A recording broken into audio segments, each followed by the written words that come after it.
علیکم، میں امداد سمرو۔ کل کا دن بہت اہم تھا۔ کل ایک شدید طوفان آیا پنجاب میں، اسلام آباد میں۔ ایک جہاز، مسافر جہاز، حادثے سے بال بال بچ گیا۔ حادثات بہت زیادہ ہوئے، ہلاکتیں ہوئی ہیں، بہت سے لوگ زخمی ہوئے ہیں۔ ان تفصیلات پر بات ہوگی۔ پاکستان کے دفاعی بجٹ کو بڑھانے کا فیصلہ ہو چکا ہوا ہے، اعلان کر دیا گیا ہے۔ کل فیلڈ مارشل عاصم منیر نے قومی لیڈرشپ کو بلایا تھا، عشائیے پر کل نہیں بلکہ پرسوں، اور کل اس کی خبر جاری کر دی گئی تھی۔ وہاں کیا انہوں نے گفتگو کی اور اس کی کتنی سگنیفیکنٹ ہے اس عشائیے کی، جس میں صدر مملکت بھی تھے، وزیر اعظم بھی تھے، وزرائے اعلیٰ بھی تھے، گورنرز بھی تھے، اور مختلف پولیٹیکل پارٹیز کے جو لیڈرز تھے وہ بھی تھے، اس پر بات ہوگی۔ اور امپورٹنٹ چیز جو میں مسلسل آپ کو گزارش کرتا آ رہا ہوں کہ 9 مئی کے مقدمات جو ہیں اب وہ منطقی انجام تک پہنچنے والے ہیں۔ تو 254 پی ٹی آئی کے جو رہنما اور کارکنان، ان کے اوپر فرد جرم عائد کر دی گئی ہے۔ کور کمانڈر ہاؤس، جناح ہاؤس لاہور میں جو حملے ہوئے تھے یا اس کو جلا دیا گیا تھا، اس پر بات کریں گے۔ بھارت جو ہے وہ پینترے بدل رہا ہے۔ ایک جھوٹ چھپانے کے لیے 100 جھوٹ بولنے پڑ رہے ہیں، مگر اس کے باوجود مکتی نہیں مل رہی یا شانت نہیں ہو رہا وہاں کی سوسائٹی مودی کے اگینسٹ، مودی کے خلاف ریزنٹمنٹ بڑھتی جا رہی ہے۔ اب فائنلی اعتراف کرنا پڑا ہے بھارت کو کہ امریکہ نے کردار ادا کیا تھا پاکستان اور بھارت کے درمیان جو جنگ چھڑ گئی تھی اس کو رکوانے کے لیے، سیز فائر کرنے کے لیے۔ اب وہ اعتراف کر دیا گیا ہے، اور جاسوسی کے الزام میں گرفتاریاں وہاں پر تیز کر دی گئی ہیں۔ کبھی کسی آرٹسٹ کو گرفتار کیا جاتا ہے، کبھی کسی ولاگر کو گرفتار کیا جاتا ہے، کبھی کسی شاعرہ کے اوپر مقدمات۔ اب ایک رضاکار کو گرفتار کیا گیا ہے پاکستان کا جاسوس ہونے کے الزام میں۔ وزیر اعظم شہباز شریف صاحب جو ہیں وہ اب دورہ کریں گے دوست ممالک کا، خاص طور پر ان کا شکریہ ادا کرنے کے لیے۔ تو کہاں وزیر اعظم صاحب جائیں گے اور ان کا ایجنڈا کیا ہوگا وہ میں آپ کو بتاؤں گا۔ اور آغاز میں کر لیتا ہوں، آج فائنل ہے پی ایس ایل 10 کا، اور میں آغاز اس لیے کر رہا ہوں کہ بھارت نے جہاں پاکستان کے اوپر جنگ مسلط کی تھی، تو جہاں اس نے پاکستان کے سویلین آبادیوں کو نشانہ بنایا تھا، جہاں پاکستان کی دفاعی تنصیبات کو نشانہ بنانے کی کوشش کی گئی تھی، وہاں پر پاکستان میں چلنے والے پی ایس ایل کو بھی ٹارگٹ کیا گیا تھا۔ راولپنڈی میں اسٹیڈیم کے قریب ڈرون بھارت کا وہاں پر گرایا گیا، اور آئی پی ایل وہاں چل رہا تھا، تو ان کا آئی پی ایل تو ختم ہو گیا۔ لیکن بہرحال ہم نے جیسے ہی سیز فائر ہو گیا، حالات کچھ بہتر ہو گئے، تو ہم نے پی ایس ایل کا آغاز دوبارہ کر دیا، اور پی ایس ایل کا کل سیمی فائنل تھا اور آج فائنل ہے، اور فائنل ہوگا لاہور میں قذافی اسٹیڈیم میں، اور اس میں لاہور قلندرز اور کوئٹہ گلیڈیٹرز کے درمیان ہوگا مقابلہ۔ اور لاہور میں پھر کراؤڈ جو نکلتا ہے، اور اب تو صورتحال کچھ اور ہے۔ آپ نے دیکھا ہوگا کہ جب پی ایس ایل ہم نے دوبارہ شروع کیا، جو تعطل کا شکار ہو گیا تھا، تو آرمی چیف اس وقت تھے، اب فیلڈ مارشل عاصم منیر صاحب جو ہیں وہ وہاں گئے۔ اس کے علاوہ اپنا لاہور میں جو ہوا وہ ایئر چیف وہ آئے ہوئے تھے۔ اب صدر مملکت آصف زرداری صاحب لاہور پہنچے ہیں کل۔ خبریں یہ ہیں کہ صدر مملکت اور دیگر امپورٹنٹ جو حکومتی اور دفاعی شخصیات متوقع طور پر لاہور میں جو پی ایس ایل کا فائنل ہونے جا رہا ہے اس میں شریک ہوں گے۔ تو ایک بھارت کو ایک اور پیغام ہوگا پاکستان کی طرف سے کہ آپ نے ہمارے میدان کھیلوں کے اجاڑنے کی سازش رچی تھی، آپ نے آتنکواد حملہ کیا تھا سری لنکن ٹیم پر 2009 میں، جس کے بعد پاکستان سے جو انٹرنیشنل کھیل ختم ہو گیا تھا کرکٹ کا، ہم نے بحال کیا، اور ہمارے یہاں اب کرکٹ چل رہی ہے، آپ کے یہاں کرکٹ جو ہے آئی پی ایل جو ہے وہ اس کے اوپر سوالیہ نشان لگ گیا ہوا ہے۔ ہماری معیشت بہتر ہو رہی ہے، اور بھارت میں اب انٹرنیشنل جو سرمایہ کاری ہے وہ بند ہو گئی ہوئی ہے۔ جے شنکر جو ہیں ان کو میں دیکھ رہا تھا کل، انہوں نے ایک تو صحافیوں کے سوالوں سے کنی کترانے کی کوشش کی، گول کرنے کی کوشش کی صحافیوں کا سوال کہ جی امریکہ کا کتنا کردار تھا پاکستان اور بھارت میں جنگ بندی کروانے پر۔ گول مول وہ کرتے رہے، لیکن وہ اعتراف کر چکے کہ جی بھارت نے پہلے رابطہ کیا تھا، اور نائب صدر ہیں وہاں کے جے ڈی وانس جو بھی ان کا نام ہے، وہ اور وہاں کے جو اپنا وزیر خارجہ ہیں امریکہ کے مارکو روبیو، وہ بھی رابطے میں تھے۔ تو یہ اعتراف ہے کہ جنگ بندی سے پہلے وہ رابطے میں تھے، پاکستان کا اپر ہینڈ تھا، ہم جنگ جیت چکے ہوئے تھے، بھارت جنگ ہار چکا ہوا تھا، لہذا بھارت نے جنگ بندی کے لیے امریکہ کے پاؤں پکڑے۔ پہلے وہ نہیں مان رہے تھے، پہلے کہہ رہے تھے کہ جی پاکستان گیا تھا امریکہ کے پاس جنگ بندی کروانے کے لیے، لیکن جب ثبوت سامنے آ گئے، وہاں ان کا اپنا وہ جو لوگ تھے، وہاں کی جو نیتا ہیں، وہ جب سوال کرنے لگ گئے، راہل گاندھی جب سوال کرنے لگ گیا، اور جب جے شنکر نے کہا کہ جی ہم نے تو پاکستان کو بتا دیا تھا ہم کہاں کہاں حملے کریں گے، تو اس پر بھی سوال ہوئے کہ یہ تو آپ نے اپنا دیش دروہی ہونے کا ثبوت دیا کہ آپ نے بتا دیا پاکستان کو کہ ہم کہاں کہاں حملے کریں گے، کیونکہ آپ نے بتا دیا اور وہ تیار ہو گئے، اور انہوں نے ہمارے ومان جو ہیں، ہمارے جو لڑاکا طیارے جو ہیں وہ گرا دیے۔ تو مودی ہر طرف سے گھر چکے ہوئے، نہیں بتایا گیا تھا پاکستان کو۔ ہاں، پاکستان کی انٹیلیجنس، پاکستان کے پاس رپورٹس تھیں کہ بھارت کیا کر رہا ہے، اور کچھ انٹیلیجنس رپورٹس تو بالکل ایکوریٹ تھیں کہ بھارت یہ حرکت کرے گا، اس وجہ سے بڑے بڑے حملے ناکام بھی بنا دیے گئے۔ تو بہرحال وہاں پر صورتحال یہ ہے کہ وہاں اب مودی سرکار جو ہے وہ اب اپنے لوگوں کے سامنے جھوٹ بول کر پھنس گئی ہے۔ دنیا تو رپورٹ کر رہی تھی نا، جب ظاہر سارا انٹرنیشنل میڈیا جب کہہ رہا تھا کہ بھائی بھارت نے جو ہے وہ کیا تھا، درخواست دی تھی، بلکہ اگلے دن سی این این کے جو تھے اپنا انٹرنیشنل ڈپلومیٹک جو تھے ایڈیٹر تھے، انہوں نے اگلے دن کہہ دیا تھا کہ جی بھارت نے ترلا منت کیا تھا، بینتی کی تھی ٹرمپ سے کہ جی جنگ بندی کروا دیں۔ تو بہرحال اب یہ اعتراف ہو گیا۔ خبر ہے کہ جی ادھر گجرات یہ والی سائیڈ پہ ایک بھارتی پولیس نے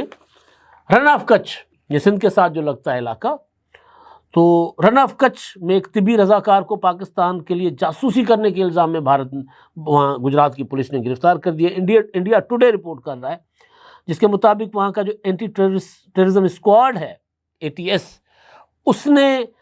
طبی خدمات ادا کرنے والے ایک رضاکار ہیں سادیو سنگھ گوہل، اس کو گرفتار کر کے احمد آباد منتقل کر دیا۔ آپ کو یاد ہوگا چند دن قبل گرفتار کیا گیا تھا جیوتی ملہوترا کو، ولاگر تھی، وہ پاکستان وزٹ کرنے آئی، مریم نواز سے ملاقات کی، وہ تصویریں ان کے ولاگز دیکھ کے کہا گیا کہ یہ پاکستان سے ہو کر آئی ہیں، یہ انڈیا کی ایجنٹ ہے اور پاکستان کی ایجنٹ ہے۔ تو بھائی ویسے تو نواز شریف کے گھر پر مودی جی آئے تھے نا، تو پھر مودی جی کے اوپر بھی مقدمہ درج کر لیجئے گا، ان کو بھی غدار بنا دے۔ اور ویسے تو بھارت کے اصل غدار مودی ہیں، جنہوں نے سیکولر بھارت کا چہرہ، بھارت کا جو آئین ہے، سمویدھان ہے، اس کو اس نے مسخ کیا ہے۔ اصل غدار جو ہے نا وہ تو مودی ہے، اور مودی کو سزا ملنی چاہیے، اور کراری سزا ملنی چاہیے۔ بہرحال یہ وہاں پر حرکتیں ہو رہی ہیں جی۔ کل جیسے میں نے بتایا، کل خبر جاری کی گئی تھی، فیلڈ مارشل عاصم منیر صاحب کی جانب سے ایک عشائیہ دیا گیا تھا، اپنے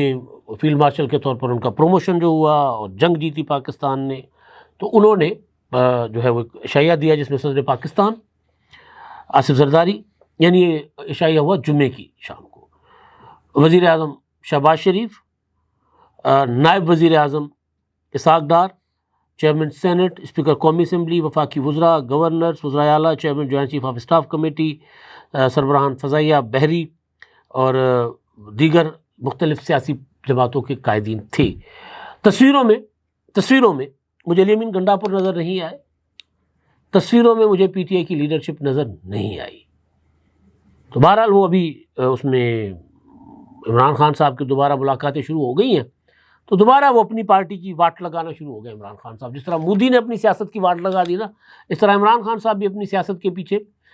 کلہاڑے لے کر چڑھے ہوئے ہیں، خودکش حملوں پر خودکش حملے کر رہے ہیں عمران خان صاحب۔ تو فیلڈ مارشل عاصم منیر صاحب نے جو بھارت کا جھوٹا پروپیگنڈا تھا اس کو جواب دینے کے لیے جو پاکستان کے میڈیا کا اور پاکستان کے جو نوجوانوں کا کردار تھا اس پر انہوں نے خراج تحسین پیش کیا، اور انہوں نے کہا کہ جی فولادی دیوار بنے رہے ہمارے جو نوجوان تھے، ہمارا جو میڈیا تھا، اور غیر معمولی خدمات پر انہوں نے خراج تحسین پیش کیا ہے۔ اور ساتھ ساتھ جو پاکستان کے سفارتکاری جو تھی وہ بھی اس بار کمال کی تھی، تو اس پر بھی انہوں نے جو ہے وہ بڑا سراہا ہے پاکستان کے سفارتکاری کو۔ ایک خبر جو انٹرو میں بتانا بھول گیا تھا وہ ہے بنگلہ دیش سے۔ بنگلہ دیش میں حسینہ واجد کے خلاف ایک عوامی کو ہو گیا، لوگ نکل پڑے اور ان کو بھاگنا پڑا ملک سے، اور بھارت جا کر بیٹھ گئی ہیں۔ تو وہاں پر پھر عبوری سیٹ اپ بنا، سربراہ اس کے بنائے گئے محمد یونس صاحب کو۔ بنگلہ دیش نیشنلسٹ پارٹی جو ہے انہوں نے عبوری حکومت سے مطالبہ کیا، کچھ احتجاج شروع کر دیا کہ جلد از جلد عام انتخابات کروائے جائیں۔ تو محمد یونس نے کہا کہ جی ابھی تو میں ٹائم فریم میرے لیے دینا ممکن نہیں ہے عبوری حکومت کے لیے۔ وجہ انہوں نے یہ بتائی کہ الیکشن کے نظام میں بہت سی خامیاں ہیں، وہ دور کرنی ہے، ووٹر لسٹوں کو درست کرنا ہے، لہٰذا میں نہیں الیکشن کروا سکتا، میں استعفیٰ دے دوں گا۔ تو اس کے بعد پھر بیان بھی جاری ہوا ان کے دفتر سے، اور انہوں نے کہا کہ نہیں، انہوں نے اپنی ذمہ داریاں نبھاتے رہنے کا فیصلہ کیا ہے۔ تو بنگلہ دیش میں ظاہر ہے دوبارہ غیر یقینی کی صورتحال پیدا ہو سکتی ہے، اور اس میں جو کٹ پڑی ہے نا مودی کو، تو اس کا بدلہ وہ مختلف شکلوں میں، کہ بلوچستان میں لینے کی کوشش کر رہے ہیں، کے پی کے میں لینے کی کوشش کر رہے ہیں۔ تو بنگلہ دیش پاکستان کے ساتھ کھڑا رہا، تو بنگلہ دیش کی جو حکومت ہے اس کو ڈسٹیبلائز کرنے کی بھی وہ وہاں پر مودی کوشش کریں گے۔ ممکن ہے یہ اس کا حصہ ہو، یا ممکن ہے کہ یہ وہاں کی ایک لوکل ایک پولیٹکس بھی ہوتی ہے، تو وہ اس کی وجہ سے یہ سارا کچھ وہاں پہ ہوا ہو۔ اچھا جی، اب ایک اور چیز جو اسی سے جڑی ہے، وزیر اعظم شہباز شریف صاحب جو ہے وہ کل سے شروع ہونے والے ہفتے میں دورہ کریں گے 4 دوست ممالک کا، ترکی، تاجکستان، آذربائیجان، ایران۔ اسلام آباد میں تھے نا، ہمیں تو خبر ملی کہ ایران نے اس جنگ کے دوران پاکستان کو آفر لگائی تھی کہ بھائی صاحب حکم لگانا، بس آپ نے اس سرحد کو تو ہم نے آپ کی سنبھالا ہوا ہے، آپ بھارت کو کریں نظر، جو دو ہاتھ اس کے ساتھ، اس کو سبق سکھائیں، ہمارے والی سرحد پر آپ بالکل بے فکر ہو جائیں، آپ سمجھیں کہ آپ خود بیٹھے ہیں، ہم یہ سرحد آپ کی سنبھال کر بیٹھے رہیں گے۔ اور ساتھ ساتھ ایران کی طرف سے یہ بھی آفر آئی تھی کہ بھئی ہمارے پاس جو کچھ ہے کھلا ہے، لے جائیں، بغیر کسی ڈیل کے، بغیر کسی ادائیگی کے آپ لے جائیں، بعد میں بات حساب کتاب ہوتا رہے گا، ابھی اس وقت آپ مشکل وقت میں، کڑا وقت ہے آپ کے اوپر، ہماری طرف سے آفر ہے۔ تو اس طرح کی چیزیں اسلام آباد میں ہمیں بتائی گئیں سفارتی حلقوں کی طرف سے، کہ ایران جو ہے وہ بھی، اس نے بھی کہا کہ بھائی یہ سارا آپ کا ہے، پاکستان کا دفاع جو ہے وہ ہمارے لیے ہمیں عزیز ہے، تو سب کچھ آپ کے لیے، جو کچھ کہیں گے آپ کو ہم حاضر کر دیں گے۔ تو یہ بڑی بات۔ تو ایران بھی جائیں گے وزیر اعظم صاحب، ترکیہ، وہ تو اس طرح بیانات دے رہے تھے اپنا طیب اردوان صاحب، جس طرح وہ ان کے اوپر حملہ ہو رہا ہو۔ اس طرح آذربائیجان، وہ تو ہم سے زیادہ بھارت کے خلاف جو جنگ تھی اس میں جذبہ ان کے اندر جو تھا، اور پھر جو انہوں نے جس طرح جشن منایا، یعنی وہ پاکستان میں تو ابھی جشن کا آغاز نہیں ہوا تھا، ہم تو ابھی ظاہر کچھ اور، انہوں نے تو جیسے ہی اعلان ہو گیا سیز فائر کا، خبریں آ گئیں کہ جی بھارت نے گھٹنے ٹیک دیے، انہوں نے جشن منانا شروع کر دیے، پاکستان کے جھنڈے لہرانا شروع کر دیے۔ تو چین تو ہمارے گئے تھے، اپنے نائب وزیر اعظم ہو کر آ گئے تھے، تو وزیر اعظم صاحب جو چوتھا ملک ہے وہ ہے تاجکستان، وہاں جائیں گے، اور ظاہر ہے کچھ نئے اس میں سفارتی تعلقات کو ذرا مزید بہتر بھی بنائیں گے، کچھ جو ہے وہ باقی معاملات تجارت وغیرہ پر مذاکرہ، وہ بھی سارا کچھ ہوگا۔ تو یہ چیز جو ہے وہ میں نے آپ کے سامنے رکھنی تھی۔ اس کے علاوہ میں آتا ہوں حادثات کے اوپر آتا ہوں، لیکن ایک جو تھی اپنا دفاعی بجٹ کے حوالے سے، ہمارے وزیر ہیں وفاقی پروفیسر احسن اقبال صاحب، ڈاکٹر پروفیسر احسن اقبال صاحب، انہوں نے ایک اپنا صاحب گفتگو کی ہے کل، اور انہوں نے کہا ہے کہ جی بجٹ جو ہے وہ، خبر تو آ گئی تھی 2 جون کو پیش ہونا تھا بجٹ، پھر 2 جون کے بجائے 10 جون کو کر دیا گیا، تو اس پر انہوں نے کہا کہ کچھ تاخیر جو ہے نا وزیر اعظم کے بیرون ملک ممالک دوروں کی وجہ سے ہے، لیکن خبریں یہ بھی تھیں کہ IMF کے ساتھ کچھ معاملات طے ہونے ہیں، تو وہ ڈیلے ہو گئے معاملات، اس وجہ سے بجٹ ذرا تھوڑا سا حکومت نے اپنا ہوتا ہے نا احتیاطاً تھوڑا سا 8 دن آگے کر لیا تاکہ اگر معاملات ان دنوں طے نہ ہو سکے تو بجٹ بنانا، پیش کر دے بجٹ، پھر اس میں تبدیلیاں ہوں یا IMF ناراض ہو جائے تو IMF کے ساتھ معاملات طے کر کے حکومت نے فیصلہ کیا تھا کہ بجٹ جو ہے وہ پیش کیا جائے گا۔ تو احسن اقبال صاحب کہہ رہے ہیں کہ جی دفاعی بجٹ میں اضافہ کیا جائے گا اور لوگوں کو، عوام کو بھی ریلیف ملے گا، لیکن دفاعی بجٹ میں اضافہ ہوگا۔ فیصل واڈا صاحب نے چند دن پہلے یہ مطالبہ کیا تھا، تجویز دی تھی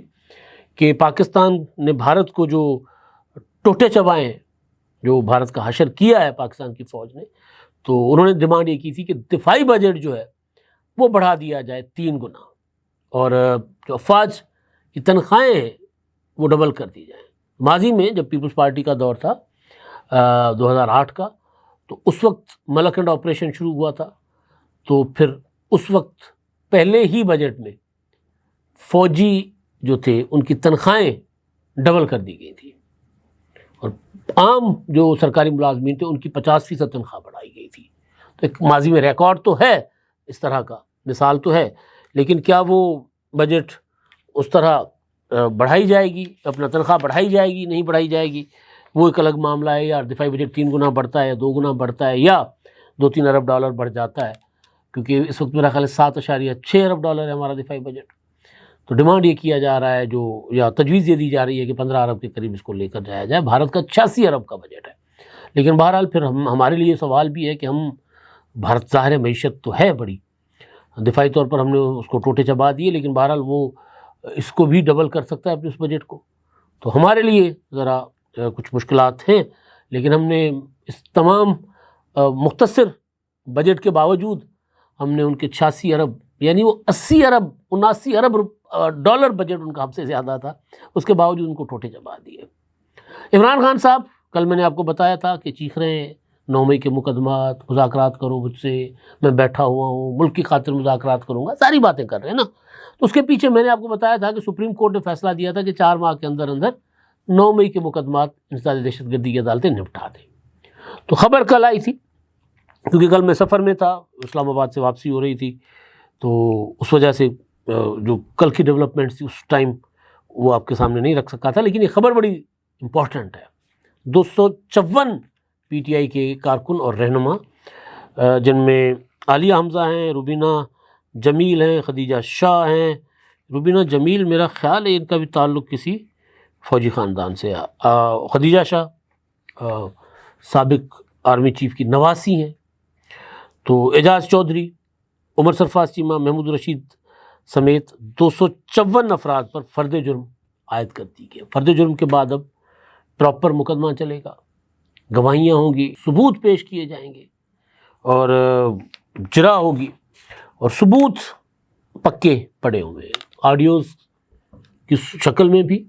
جو وائس نوٹ کیے گئے تھے ایک دوسرے کو کہ کیا کرنا ہے، کدھر رہنا ہے، وہ بھی، اور واقعاتی ثبوت بھی ہیں، اور بھی بہت کچھ ہے۔ تو امکان تو یہی ہے کہ جو سرغنہ تھے اس میں، جو لیڈنگ جن کا رول تھا، ان کو تو سزائیں ہوں گی بشمول عمران خان۔ تو یہ معاملات اب اپنے منطقی انجام کی طرف بڑھ رہے ہیں۔ آخری بات جی، جو کل شدید قسم کا طوفان تھا اسلام آباد میں، تو ژالہ باری ہوئی، اور ژالہ باری میں جو ہے وہ شکر ہے اس بار اس طرح نقصان نہیں ہوا جس طرح پچھلی بار ژالہ باری ہوئی تھی۔ اتنے بہت پتھر جتنے جو ہے وہ پڑے تھے، اولے پڑے تھے، گڑھے پنجابی میں کہتے ہیں، ہم سندھی میں گڑھے کہتے ہیں، وہ پڑے تھے، لیکن وہ پورا پتھر کی طرح اور سخت بھی تھے۔ گاڑیوں کی شیشے، بلڈنگوں کے شیشے، بڑا نقصان کیا تھا۔ لیکن اس بار اسلام آباد میں نقصان کم ہوا ہے، لیکن جو طوفان پنجاب میں آیا ہے اس میں ایکسپریس نیوز رپورٹ کر رہا ہے کل رات تک کہ 13 شہری جاں بحق، 92 زخمی ہو گئے، اور یہ اپنا PDM میں نے ہفتے کے روز صوبے بھر میں جو نقصانات ہوا اس کی جائزہ رپورٹ جاری کر دی ہے۔ تو اس میں تمام تفصیلات دی گئی ہیں، راولپنڈی، جہلم، شیخوپورہ، ننکانہ صاحب، جہاں جہاں شہری جاں بحق اور زخمی ہوئے ہیں، جہاں جہاں مکانات منہدم ہوئے ہیں، درخت گرے ہیں، درخت جڑوں سے اکھڑ گئے ہیں، تو وہ ساری تفصیلات اس میں جو ہے وہ دی گئی ہیں۔ اور اسی طوفان سے منسلک خبر جہاز کے متعلق، جہاز جو ہے کراچی سے لاہور آ رہا تھا، اور وہ جہاز نجی ایئر لائن کی پرواز LF 842 جو ہے وہ ٹربولنس کا شکار ہوئی، خراب موسم کی وجہ سے جہاز پورا کا پورا ہچکولے لے رہا تھا، ویڈیو جہاز کے اندر سے کسی مسافر نے بنائی، وہ بھی وائرل ہو گئی ہے، اور 57 مسافر جو ہے وہ اس میں سوار تھے، جو کہ ظاہر ہے جہاز حادثے سے بچا اور محفوظ لینڈنگ ہو گئی لاہور ایئرپورٹ پر، ورنہ بڑا حادثہ ہو سکتا تھا۔ چند دن پہلے دلی سے ایک جہاز جو ہے وہ سری نگر جا رہا تھا، انڈیگو کا، اس کو بھی انڈین پنجاب میں اسی طرح کے حالات کا سامنا کرنا پڑا تھا، اور پھر وہ جہاز کو بہت نقصان ہوا، لیکن وہ بھی لینڈنگ اس کی سیفلی ہو گئی تھی، تو مسافر جو بچ گئے تھے۔ تو یہ بڑا حادثہ اللہ نے کرم کیا، بچا دیا۔ اور میں نے ویڈیو میں دیکھ رہا تھا تو اس میں جو مسافر تھے، ظاہر ہے وہ چیخ و پکار تھی، کلمہ طیب کا ورد ہو رہا تھا، دعائیں ہو رہی تھیں، اور جیسے ہی جہاز جو ہے وہ لینڈ کرتا ہے تو پھر لوگ جو ہے وہ ذرا سکون کا سانس لیتے ہیں۔ اللہ نے سب کو محفوظ رکھا، اور آئندہ بھی سب محفوظ رہیں۔ موسم جو ہے نا وہ اس وقت وہ ہے اپنا اچانک بدل سکتا ہے، پریڈکٹیبل نہیں ہے موسم، تو لہذا احتیاط ضروری ہے، مسافر بھی احتیاط کرے اور عام لوگ بھی احتیاط کریں، اور ادارے جو ہیں وہ لوگوں کو کوشش کریں کہ بروقت باخبر کریں کہ کب کس وقت آندھی آتی ہے، طوفان آتا ہے، ژالہ باری ہوتی ہے، ساری چیزیں جو ہیں آج کل سائنس ترقی کر گئی ہے تو دنیا ایڈوانس میں بتا دیتی ہے، تو حکومتی ادارے بھی احتیاط کریں، الرٹ رہیں، اور عام لوگوں کو بھی احتیاط کرنی چاہیے۔ اب تک کے لیے اتنا ہی، اللہ حافظ۔